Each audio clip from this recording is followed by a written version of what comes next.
اب ان کے ایک بھائی ہوتے غیر مقلدین، یہ بھی کچھ کم نہیں تھے. حسین احمد تانڈوی صاحب کا تو یہ تھا کہ جب سارے علماء نے فتوے دیے کہ 1857 میں انگریزوں کے خلاف لڑنا، جہاد کرنا ضروری ہے، واجب ہے، تو حسین احمد تانڈوی صاحب جو غیر مقلدوں کے مولوی، انہوں نے فتویٰ دیا کہ انگریزوں سے لڑنا ناجائز و حرام ہے. اور اس وقت انہوں نے غداری کا اتنا بڑا ثبوت دیا کہ انگریزوں کو اپنے گھروں میں چھپا چھپا کے حفاظت کی ان کی. جن انگریزوں کو مسلمانوں نے ٹارگٹ بنایا تھا کہ انہوں نے مسلمانوں پہ بڑا ظلم و ستم کیا ہے، ان سپاہیوں کو پہلے پکڑ کے، ان عہدیداروں کو پکڑ کے مارا جائے، تو حسین احمد تانڈوی صاحب اپنے گھر میں پناہ دیتے تھے اور کہتے تھے کہ ان کی حفاظت ہمارا فریضہ ہے. اور یہی سلسلہ چلتا رہا. تو یہ جو غیر مقلدین ہیں یہ بھی انگریزوں کا پٹھو رہے. 1924 میں جب ترکی حکومت کو انہوں نے ہٹانا چاہا تو ایک آل سعود خاندان تھا جو کسی زمانے میں ڈاکو ہوا کرتے تھے، اور ایک خاندان تھا شریفی خاندان. دونوں میں آپس میں جھگڑے ہوتے رہتے تھے. بعد میں ان دونوں نے صلح کی، کہا کہ اگر حکومت کرنا ہے اور یہاں سے سنیوں کی ترکی حکومت کو ہٹانا ہے تو اس کے لیے ہمیں یہ کرنا پڑے گا کہ آپس میں ہمیں معاہدہ کرنا پڑے گا. دونوں نے معاہدے کیے. کہا کہ اب معاہدے کے بعد بھی ہماری طاقت اتنی نہیں ہے کہ ہم یہاں سے جو ہے سنی حکومت کو ہٹا سکے، ترکیوں کو یہاں سے نکال سکے. تو انہوں نے برطانیہ سے کمٹمنٹ کیا. برطانیہ اس زمانے کی، یہی جو برطانیہ کی حکومت ہندوستان میں بھی قائم تھی، برطانیہ سے انہوں نے معاہدہ کیا. اور برطانیہ سے معاہدہ کرنے کے بعد یہ طے ہوا کہ اگر سعودیہ پر اقتدار تم نے ہمیں دلوا دیا تو جتنا آمد ہوں گی سعودیہ میں، جتنی بھی پیداوار ہوں گی، جتنی بھی چیزیں یہاں کی جو انکم ہوں گی، سورس آف انکم، اس کا اتنا فیصد ہم برطانیہ کو خراج کے طور پر پیش کریں گے. برطانیہ نے پورا ساتھ دیا، اور ساتھ دینے کے بعد انہوں نے انگریزوں کے ساتھ مل کر حملہ کیا سعودیہ پہ، مکہ اور وہاں پہ ترکی حکومت کے جو بادشاہ پاشا تھے ان کو ہٹایا اور ناجائز قبضہ کر کے اقتدار حاصل کیا. اس زمانے میں برطانیہ طاقتور ملک تھا. برطانیہ کو یہ باقاعدہ خراج پیش کرتے تھے. برطانیہ نے ان کی جان و مال کی حفاظت کا ذمہ اپنے ذمہ لے رکھا تھا. جب برطانیہ کا زوال ہوا سیکنڈ ورلڈ وار کے اندر، اور پھر امریکہ ایک بڑی طاقت بن کے ابھرا، تو انہوں نے ان انگریزوں کو چھوڑا، پھر امریکہ سے معاہدہ کر لیا. اور آج تک وہ معاہدہ چلا آ رہا ہے. ان انگریزوں کی مدد سے انہوں نے نعوذ باللہ عراق پر بھی حملہ کیا تھا. اور خود ان کی کتابوں میں بات لکھی ہے، جس میں سے ایک حیات شیخ الاسلام محمد بن عبد الوہاب النجدی، جس کے لکھنے والے شیخ ابن حجر، اور جس کی تصحیح و ترجمہ جو عربی میں وہ عبداللہ بن باز نے کیا ہے، سعودیہ کا جو نابینا اندھا مفتی تھا، ابھی مرا ہے. تو اس کتاب میں خود یہ باقاعدہ بات لکھی گئی ہے کہ عراق پر حملہ کیا گیا تھا، اور نعوذ باللہ من ذالک امام حسین کے روضے کو شہید کرنے کا پلان تھا، جس میں گنبد کو انہوں نے شہید کر دیا تھا، لیکن مزار تک نہیں پہنچ سکے. بعد میں ایک شیعہ نے پھر عبدالعزیز کو قتل کیا، جو عبدالوہاب نجدی کے ساتھ شامل ہو کر جس نے یہ سب معاملہ کیا تھا. پھر امریکہ سے ان کا معاہدہ ہوا برطانیہ کے زوال کے بعد، اور آج تک یہ عیسائیوں سے اور امریکہ سے دوستانہ تعلقات رکھے ہوئے ہیں. اور اتنے گہرے تعلقات ہیں ان کے آج کہ آپ نے میری بہت ساری ویڈیو میں نے جو تقریروں میں دکھائی ہے، آپ نے دیکھا ہے کہ یہ ایک دوسرے کے بالکل یار غار بنے ہوئے ہیں، ایک دوسرے کے لبوں کو چومتے ہیں، ایک دوسرے سے بڑے تعلقات، بڑے گہرے رابطے، بڑے گہرے تعلقات. لیکن دشمنی کس سے ہے؟ اس زمانے میں ان کے باپ دادا جو ہے جنگ آزادی کے مجاہدوں کی مخبری کیا کرتے تھے، انگریزوں کے وفادار ہونے کی حیثیت سے مخبریاں کرتے، ان کو پھنساتے تھے، اور ان کو رحم دل گورنمنٹ کہتے تھے سعودیہ کیا نام ہے حکومت کو انگریزوں کی. اور آج بھی ان کی ذریت، ان کی نسل وہی خون کا اور وہی دودھ کا اثر چلا آ رہا ہے. تو نتیجہ یہ ہے کہ وہ اثرات آج بھی یہی ہے کہ آج مسلمانوں کو تو مشرک اور کافر کہہ کے ظلم کرتے ہیں، لیکن انگریز جو پکے کھلے مشرک ہے ان سے دوستانہ تعلقات ہیں.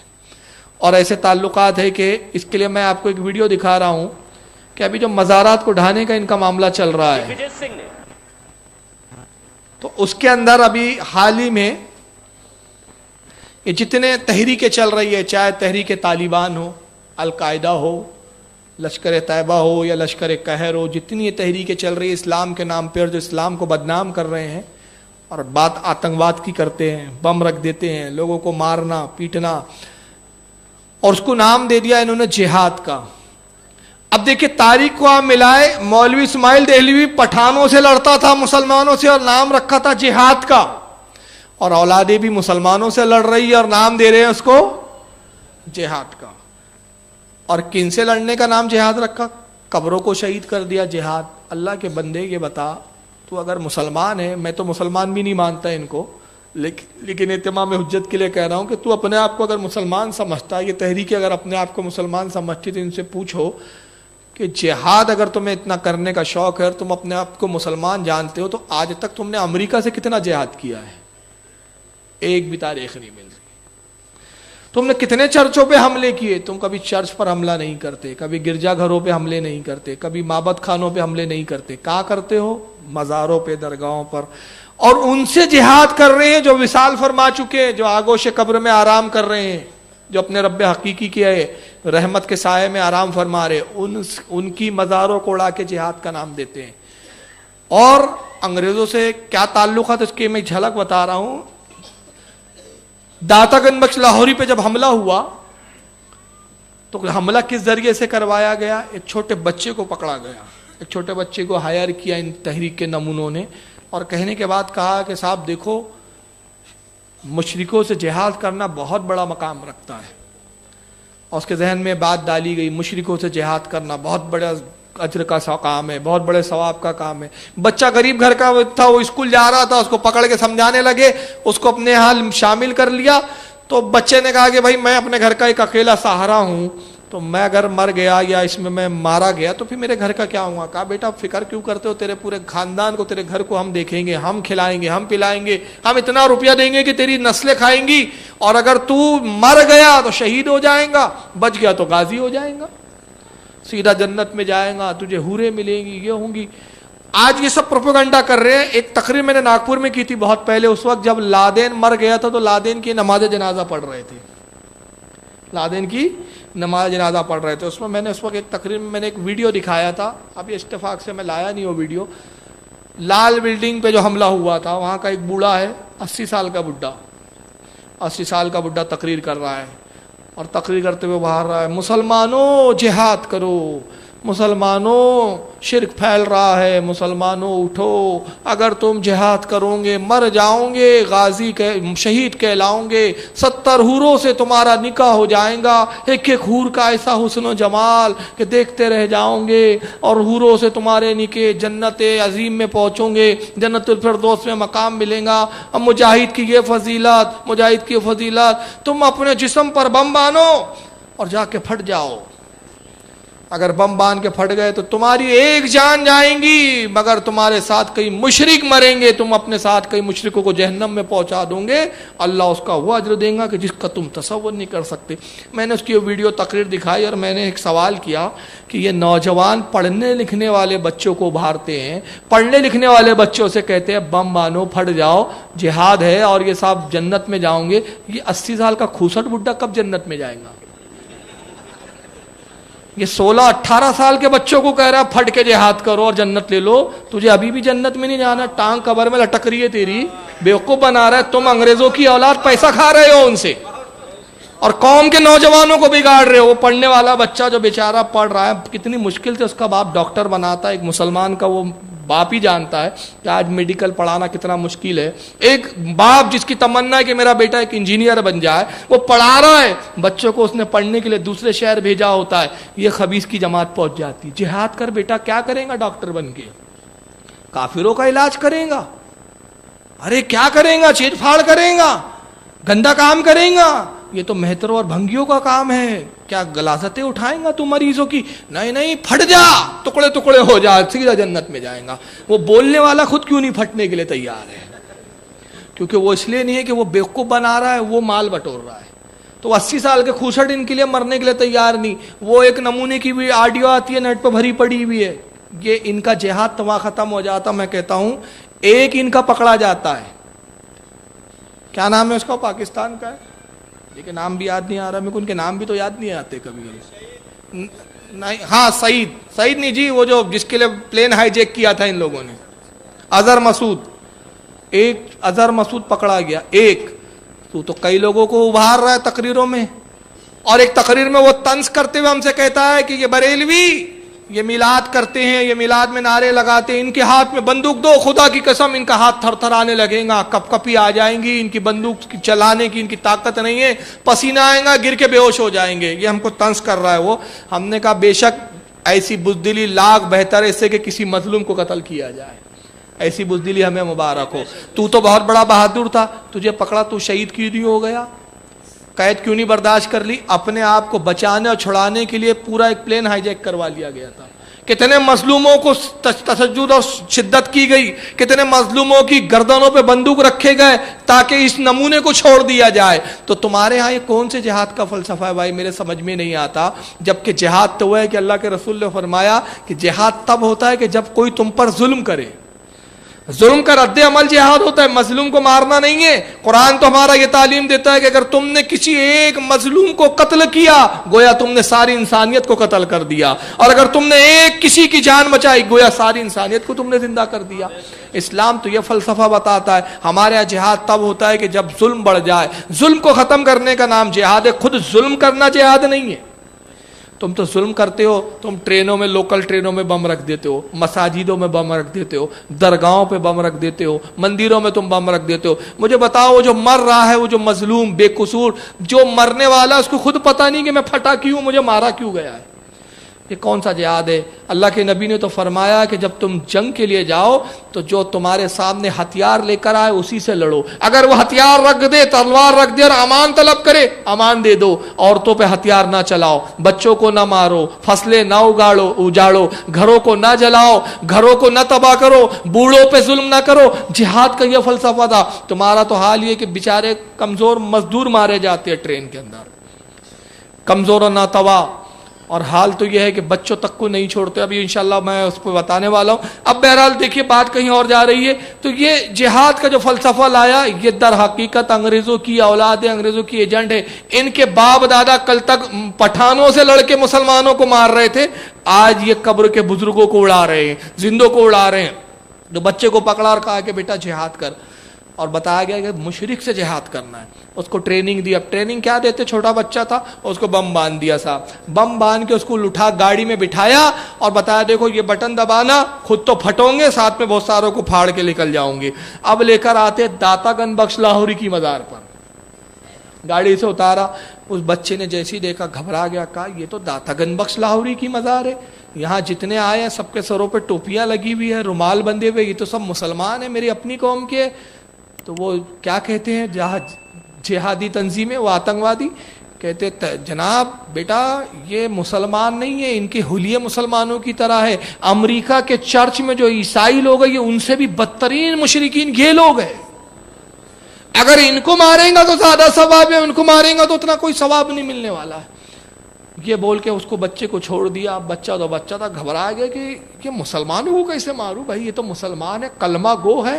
آخر میں نتیجہ یہ ہوا کہ گھبرایا, بچے نے اپنے بیلٹ کو کھولنے کی بڑی کوشش کی اور پھر چلانا شروع کیا کہ صاحب میرے پاس بم ہے, مجھے بم سے باندھا گیا ہے. کچھ لوگوں نے بچانے کی کوشش کی. آخری مرحلہ جب بس بم پھٹنے کے قریب تھا, اس کا بیلٹ کھولا گیا. بچہ تو ادھر گرا, زخمی ہوا, وہ بچ گیا, لیکن کئی سو لوگ اس بم دھماکے سے شہید ہو گئے. چینل والوں نے اس بچے کا انٹرویو لیا تو سارا بچہ داستان بتاتا ہے کہ مجھے جنت کی لالچ دی گئی. آئیے وہ ویڈیو میں دکھا بھی دیتا ہوں آپ کو, اس بچے کا انٹرویو. پہلے تو آپ اپنے بارے میں بتائیے کہ آپ کا تعلق کہاں سے ہے, کتنی کلاس میں پڑھتے تھے, اور کیا مطلب آپ کا گھر کا بیک گراؤنڈ کیا ہے؟ ہمارا تعلق میران شاہ عیسیٰ خیل کے ساتھ ہے. عیسیٰ خیل میں میں نور پبلک اسکول میں سبق پڑھتا تھا. جب اسکول سے باہر نکلا تو ایک دن طالبانوں کے امیر جو ٹریننگ دیتا ہے قاری ظفر نے میرے کو کہا کہ فضائی کے رسول کا تو کچھ فائدہ نہیں. میں نے اس کو کہا کہ آپ خوب فضائی نہیں کرتا ہے, کوئی چھوٹے پر فضائی کرتا ہے اس کو جنت کا پیغام دیتا ہے, خود فضائی کرو, خود جنت کو جاؤ. اس نے کہا کہ بس وہ صحیح چلا گیا. دوسرے دن دوبارہ آیا کہ نہیں جنت کو جاؤ, فضائی کرو, ادھر تو بہت خوش ہے, یہ دنیا کے سلسلے چھوڑ دو. میں اس کے ساتھ چلا کیا گیا کہ اس کو کہا گیا کہ تم فدائی حملہ کرو اور امریکنز پہ کرو, کفارز پہ کرو. پھر یہ اس نے عمر نے بتایا کہ اس کو ڈیرہ غازی خان جب لائے اور ڈیرہ غازی خان کا جب انہوں نے بورڈ دیکھا تو انہوں نے بات کی کہ یہ ڈی جی خان تو افغانستان تو نہیں ہے، یہ تو پاکستان ہے، یہاں کیوں ہم اپنے بھائیوں پہ حملہ کریں گے؟ تو اس کو یہ بتایا گیا کہ ڈیرہ غازی خان میں وہ امریکہ سے بڑے جو ہے کفار موجود ہیں، اور جن کو یہ بت پرستی کی بات کر رہے ہیں وہ اولیاء اللہ کے مزارات پر ان کو خراج تحسین پیش کرنے کے لیے آتے ہیں، اور اپنے جو عقیدے کا اظہار ہے کہ وہ اس بنیاد پہ کر رہے ہوتے ہیں کہ یہ اللہ والے ہیں اور کامل لوگ ہیں، اور ان کی جو انسان دوستی اور محبت ہے، اسلام کے لیے خدمات ہے، ان کو خراج عقیدت پیش کرنا ہے۔ کتنے غلط طریقے سے ان کو پورٹریٹ کیا گیا۔ عمر، یہ بتاؤ کہ آپ کے فیملی کے کتنے بہن بھائی ہیں؟ آپ کے والد صاحب کیا؟ دیکھیے وہ بچہ تھوڑی سی آواز بھرا رہی تھی، لیکن میں اس کا مفہوم پہلے ہی بتا چکا ہوں۔ تو وہ بچے سے ہی کہا گیا کہ فدائی حملہ بولتے، وہ فدائی کرو مطلب خود بم باندھ کے پھٹ جاؤ۔ تو اس کو جب لایا گیا درگاہ پہ، مزار پہ، تو کہا کہ یہ تو مسلمان ہے، تو کہا کہ یہ تو امریکہ اور وہاں پہ جو فارن کنٹریوں میں جو عیسائی مشرک ہیں ان سے بدتر مشرک یہ لوگ ہیں۔ تو اس سے سمجھ میں نہیں آتا کہ یہ لوگوں کے تعلقات کس سے ہیں اور کس کی دشمنی، کس سے دشمنی نکالتے ہیں یہ۔ اور یہاں تک کہ ابھی حال ہی میں جیسے کہ میں بتا رہا ہوں، بچوں تک کو نہیں چھوڑا۔ بتائیے یہ کون سا جہاد ہے؟ پاکستان میں اسکول میں بھی ایک بم دھماکہ ہوا، آپ نے سنا ہوگا، نیوز چینلوں پہ چلا، پوری دنیا نے اس کی مذمت کی اور پوری دنیا نے تھوکا۔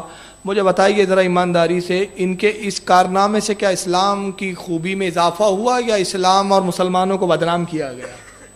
بدنام کیا گیا نا۔ تو جو مسلمانوں اور اسلام کی بدنامی کا سبب بنے، وہ قسم خدا کی مسلمان کبھی نہیں ہو سکتے، وہ مسلمان ہو ہی نہیں سکتے۔ اور کیا کیا ہے، میں ایک اپنی سنی اسلامی بہن کا وہ بیان دے رہا ہوں جس کا بچہ بھی اس اسکول کے بم دھماکے میں مارا گیا، شہید ہوا۔ اب بتائیے وہ چھوٹے چھوٹے اسکول میں پڑھنے والے بچے، انہوں نے کیا قصور کیا ہے؟ وہ بچے کیا سمجھتے ہیں؟ نہ انہیں سیاست سمجھتی ہے، نہ سیاسی حالات پر ان کی نظر ہوتی ہے۔ ان بچوں کو بموں سے اڑا دیا اور بتایا کہ صاحب یہ جہاد ہے۔ یہ کون سا جہاد ہے اللہ کے بندے؟ میرے نہیں سمجھ میں آتا۔ تو بات سمجھ میں آ رہی ہے کہ تم اسلام کو بدنام کر رہے ہو اس لیے کہ تم انگریزوں کے ایجنٹ ہو، تمہیں خریدا گیا ہے تاکہ تم یہ کام کرو اور اسلام بدنام ہو۔ پوری دنیا میں پھر انگریز پروپیگنڈا کرتا ہے امریکہ کہ صاحب مسلمان دیکھو آتنکواد کی بات کرتے ہیں، مسلمان آتنکوادی ہے۔ تو کچھ ایسے ایجنٹ چھوڑے گئے ہیں۔ آئیے وہ اسلامی بہن نے ایک بڑا درد بھرا بیان دیا اور اس بیان میں کہا کہ در حقیقت یہ جو بم دھماکے کر رہے ہیں بچوں کو، یہ مسلمان ہو ہی نہیں سکتے، یہ ہجڑے تھے، یہ مسلمان مرد نہیں ہو سکتے۔ اگر مرد ہوتے تو سامنے سے آتے۔ بچوں کو مارنے والا یہ ہجڑوں کا ہی کام ہو سکتا ہے۔ آئیے اس خاتون کا ایک انٹرویو دیکھیں ذرا آپ۔ ہجڑوں کی فوج تھی، یہ ہجڑوں کی فوج تھی جنہوں نے بچوں کو اس طرح مارا ہے۔ آئے ہم ماؤں سے ملے، میرا بیٹا بھی ادھر تھا، میرا بیٹا بھی پیپر دے رہا تھا، کہتے ہیں ماما موت اندر بھی تھی، موت باہر بھی تھی، دونوں جگہ موت تھی۔ لیکن وہ جس طریقے سے کہتے ہیں ماما میں نے کہا اگر میری زندگی ہے تو میں ان بموں میں سے بھی نکلوں گا۔ اس ہجڑوں کی فوج تک میری آواز پہنچائیں، ہمارے فیس ٹو فیس آئیں، انہیں ہر ماں باہر ملے گی۔ ابھی ویسے بھی بچوں کے بغیر ہماری زندگی کچھ نہیں ہے، کچھ نہیں ہے ہماری زندگی، لیکن انہیں ہر ماں ان کے سامنے نہ ملے تو پھر ہم کیسے مسلمان ہیں؟ یہ مسلمان نہیں ہے، یہ کوئی نہیں ہے، یہ کوئی اہل کتاب نہیں ہے، یہ ہجڑے تھے، یہ ہجڑوں کی فوج تھی جنہوں نے بچوں کو اس طرح مارا ہے۔ اگر یہ انسان ہوتے، ان کے دل ہوتا، وہ سافٹ کارنر ہوتا، ایسا کوئی نہیں تھا۔ ہمارے سامنے آئیں تک میری آواز پہنچائیں، ہم ان کو سامنے ملیں گے، اس طرح کھڑے ہوئے ان کو ساری مائیں ملیں گی، کتنوں کو ختم کر لیں گے۔ مٹھی بھر انسان اتنے کروڑوں اماموں کے کتنے مار لے گی، کتنے بموں کے دھماکے کر لیں گے۔ اس وقت ہمارے سامنے آئے، وہاں سنا گیا کہ ایک بچے نے دیکھا ہے سب کو مرے ہوئے، پھر بھی اس نے کرسی اٹھا کے ماری ہے۔ اس میں ایک کتنے سے بچے میں جذبہ ہے، اس کی آنکھوں میں گولیاں۔ ابھی تو ہر ماں زخمی ہے، ہر ماں شیرنی بنی ہوئی ہے۔ بلائیں ان کو، میری آواز ان تک پہنچائیں کہ سامنے آئے ہمارے، میں دیکھوں کہ کیا کر لیں گے، کیا بگاڑ لیں گے یہ لوگ ہمارا، کتنوں کو مار کے خوش رہیں گے۔ لا الہ الا اللہ کا زور ہے ہمارے ساتھ۔ ربیع الاول کا مہینہ آنے لگا ہے، ہمارے حضور کی نظر ہے ہم پہ۔ میرا یہ جو بھانجا تھا یہ عاشق رسول تھا، یہ میلادوں کے پیچھے جان دیتا تھا، اس نے اس کے لیے میلاد ارینج کریں گے ہم۔ ان کے لنگر کھاتا تھا، سیدوں کی چوکاٹ پہ بیٹھ کے لنگر مانگتا تھا کہ بی بی جان میرے لیے لنگر بھیجیں، بی بی جان میرے لیے لنگر بھیجیں۔ ہم ہارنے والوں میں سے نہیں ہے، صرف ہمارے سامنے آئے۔ یہ جو کام انہوں نے کیے یہ چھپ کے کیے ہیں۔ ہمارا اتنا بچہ ان کے ساتھ لڑائی کرنے کے لیے تیار ہے، تیار ہے ہم لوگ۔